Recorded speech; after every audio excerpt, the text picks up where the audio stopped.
அவர் பார்த்தேன்.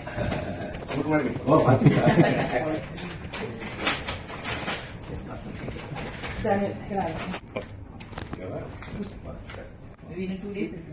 ஏதாவது லோக்கல்ல ஏதாவது யங்ஸ்டர்ஸ்க்கு பிடிச்ச இடம் இருக்கும்ல, படிக்காங்க. இவங்க பேசலாம் கேட்காங்க, அவங்க பேசுறேன். அதுக்கப்புறம் படிச்சாங்க. அது 2 குழந்தைங்க பிறந்ததுக்கு அப்புறம் போய் டிகிரி முடிச்சு அதுக்கப்புறம் MBA படிச்சு.